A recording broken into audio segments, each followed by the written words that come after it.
Hello, this is Michael Pitts. This is my video diary entry for Success 1.0 for my Genius Hour project. And this is a risk game board. Now, I've set this up in a scenario that would never be encountered in a real risk game, but for now, it'll be pretty cool. So, the way risk works and the inspiration, the way risk works is that I would see an attack with 3 armies, because this is a red attacker die.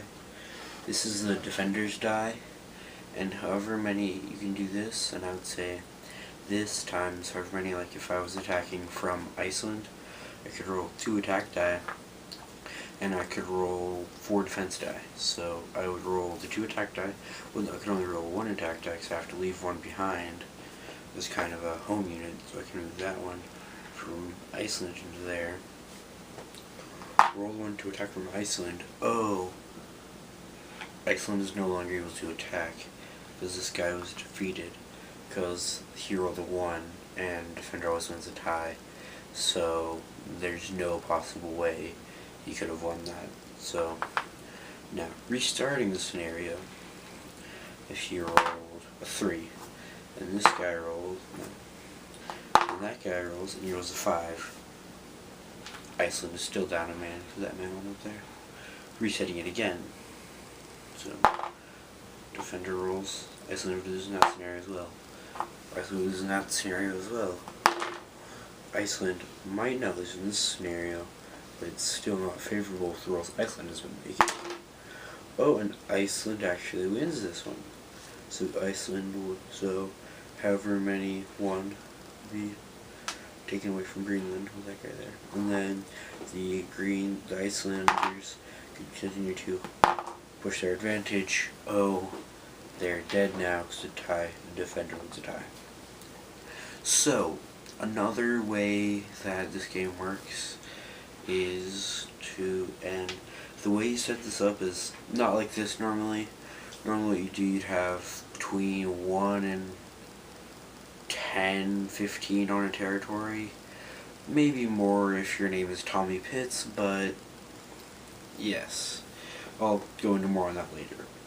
And so, the way this game works is as I described, and my inspiration for doing this project is really my brother. He has inspired me to try and get to learn strategy games because they're his favorite type of games, and he really enjoys playing them, and I'd like to try and be able to play them with him more.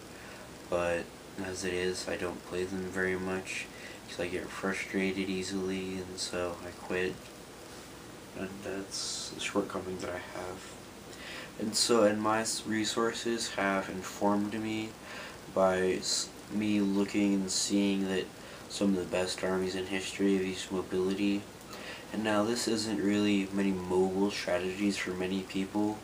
Like the American continent over here doesn't have really any mobility at all, unless it took some away from Central America, which are there to kind of guard the waterways.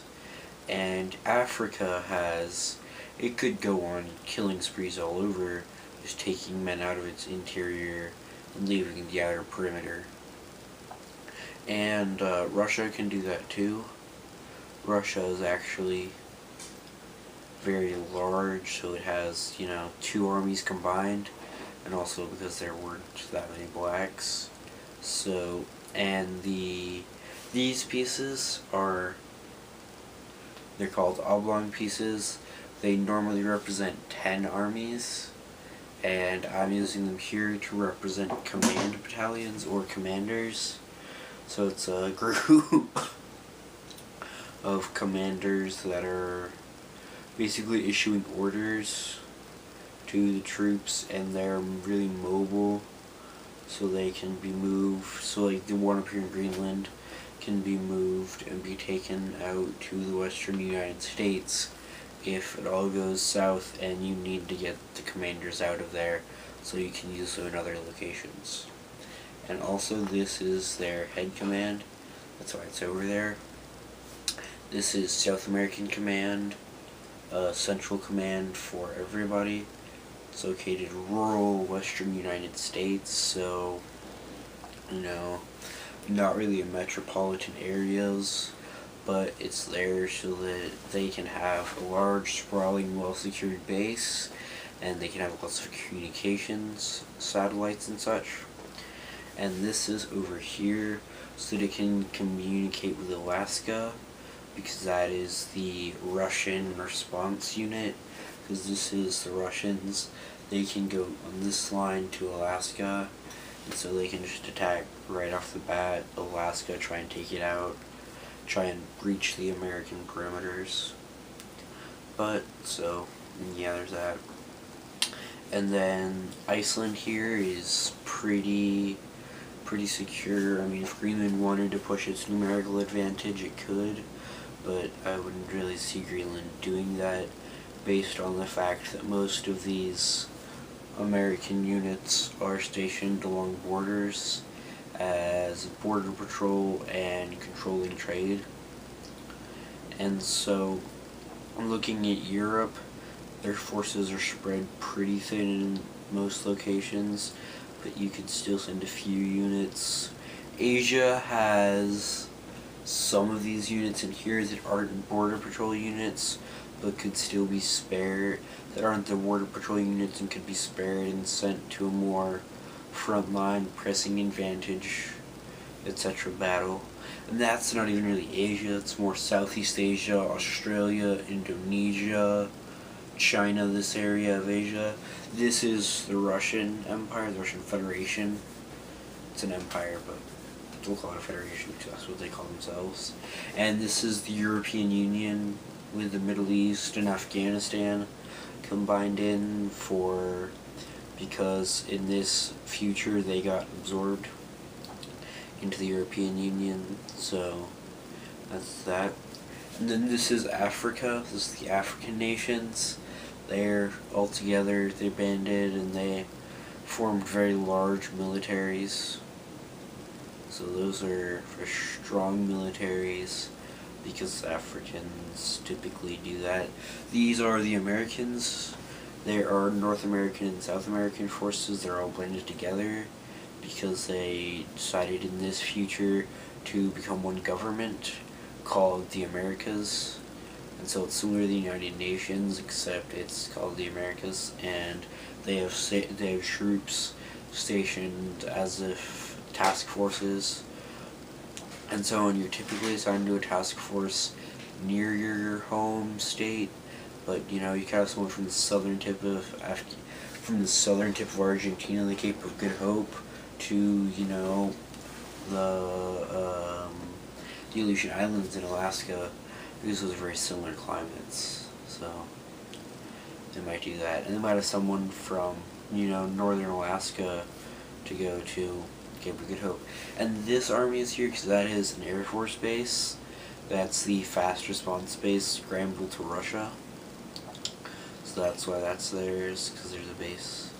And this one here is going to be right there, and that is for the Quebec, Ontario fast response base. That is for European threats, and so if a threat comes from Europe, this base will respond to it. If it comes from the European Union troops, and there should be one down here to respond to the Africans, but there's a scarcity of troops, so they have to rely on the Africans going to them. So the Africans would have to go fight them for them to fight the Africans. And then this right here is kind of the Pacific response team. So if the Pacific is fighting one of these air units in here, these 4 here air units, one of those 4 would go and attack the Southeast Asian Pacific Islanders groups, and so they would fight them there. There's the fast response team. And there are nuclear missile sites also where these are, because these are command centers placed at nuclear missile sites. So those are also very useful.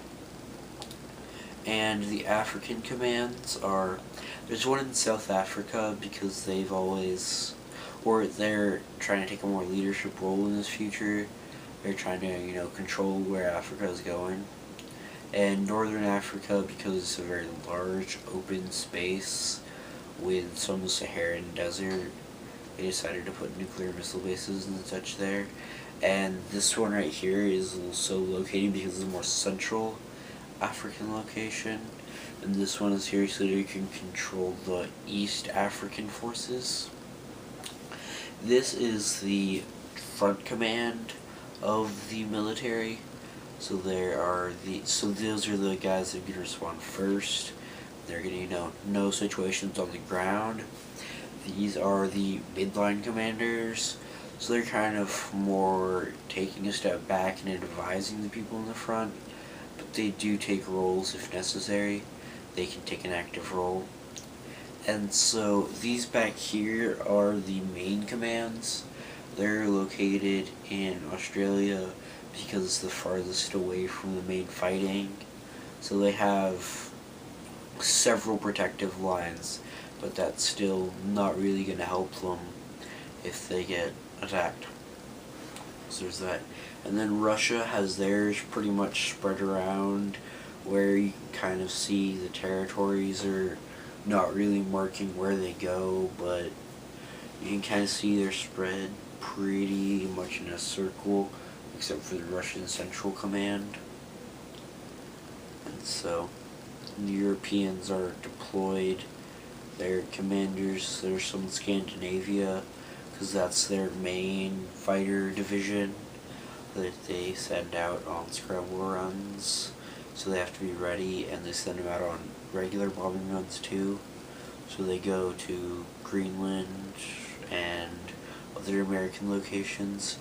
The one in the Ukraine, this one right here, that command battalion is the European Central Command.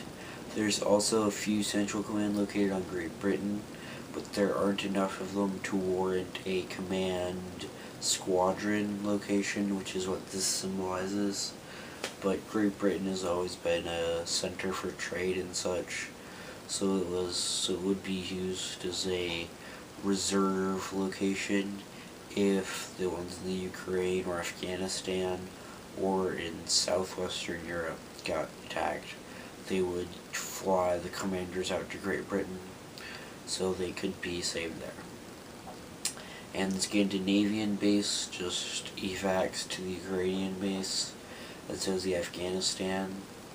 So these two bases go to that one if there's any problems, and if there's a problem here, these guys go to there, and these guys go to there as well, because it's a shorter fight from here to here than it is from here to here. So they just go that way. And the reason the Russians are mixed is another reason, because the Russians have special troops in here as well. The black ones are more of a special units, special forces type deal that they go and they do like the KGB type stuff. Not necessarily covert ops, but still, they're the toughest, the worst, the best, depending on which your business is. But they're the ones that, go through and they punch holes in the enemy lines. So that's why they're typically more of the southern forces deployed. They're also more of the more empirical, we will do this for Mother Russia troops. So yeah, there's that. And so that's about it in my video diary that I can do. It's already demonstrated how to do a turn. Oh yes, and a more typical setup is similar to something you have on Iceland, where you have several just on one territory.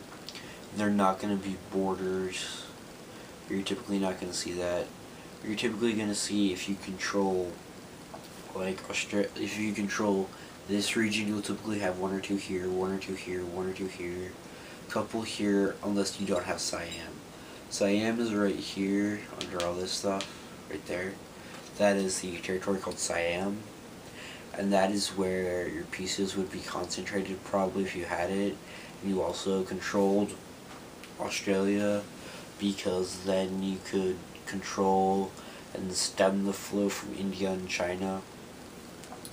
And also if you controlled Indonesia and those other three territories down here, New Guinea, Eastern Australia, and Western Australia, then you would have lots on Indonesia, because then you could protect your holdings with Indonesia instead of Siam if you do not have Siam.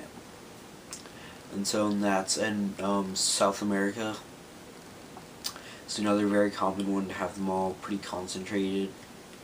You'd pretty much have them concentrated in Brazil and Venezuela, because those are your two entrance points, and if they punch past the entrances, they probably got really big armies, so they're going to do probably a little more damage to the interior anyway.